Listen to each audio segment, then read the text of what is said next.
So today I'm going to start putting this back together. I've got all the parts. First thing I'm going to do is replace the control arm. Here's the old one. It's got the bad ball joint. New one I bought from Auto Shack. They had the best price by far. There's the new one. First thing I got to do is replace or transplant that drop down or bottom out stopper there. That hard rubber piece got to be transplanted to here, and then I can install it. I got the bottom out stopper installed, whatever the hell it's called. These bolts are torqued to 20 foot-pounds. The bolts that hold this in place, there's only 3 of them. This one, this is the one that goes in here. This one's going to be torqued to 105, and these 2 are going to be torqued to 90. So these bolts here were Loctited, by the way. These were not, but this has been replaced before, so maybe it was originally, I don't know. But I'm just gonna put my thread anti-seize grease on it, like I always do. I'll also coat up to here to keep that from rusting. So that's what we're doing now. We're about to install this. You can see I put the control arm in position. You have to jack up the transmission in order to get the transmission pan out of the way of the horizontal bolt that goes in the front there. So move your jack in between the engine and the transmission right on this spot here.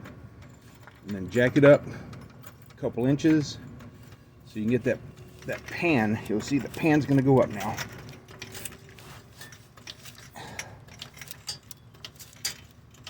So I can get the bolt to go into.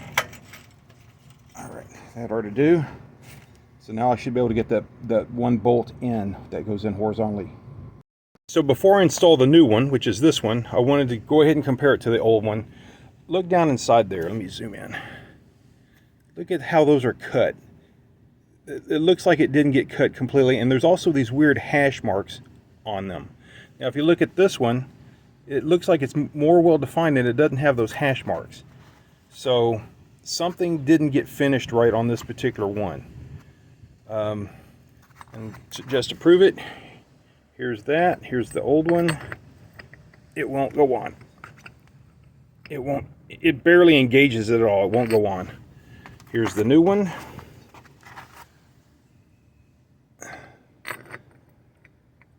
Yep, come on. There. So it goes on. So yeah, not sure what that's all about. High quality Chinese product, I guess. All right, let me get this thing back together. So I'm getting close to being done with this job. I just want to comment on the torque specs. 35 foot-pounds is what I used for the tie rod nut. The pinch bolt for the ball joint was 40. I went to 40 foot-pounds on that. And the torque specs for this dust cover, I went to 8 foot-pounds. I could not find the actual values for these in the manual, so I'm guessing on those 8 foot-pounds.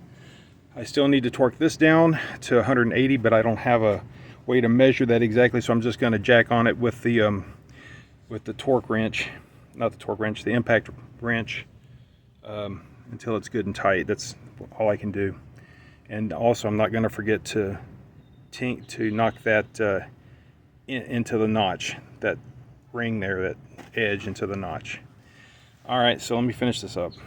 Nut's been tightened down really tight with the impact wrench. I still need to push that into the notch there. I'll do that in a minute. Next is to put the brakes on. Brake bracket, these are going to be torqued to 70 foot-pounds, and these sliders, you have to use a Allen socket for that, and those will be torqued to 25 foot-pounds. It's all back together. Last thing to do is put the wheel on it. Got the brakes installed, everything's torqued down.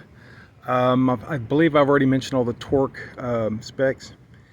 Gonna put a little bit of anti-seize on these lugs and install the wheel, and that's gonna be it. Well, at least for this job. I've still got to do the other rear bearing on the other side when I get this back on the ground. Hey, thanks for watching.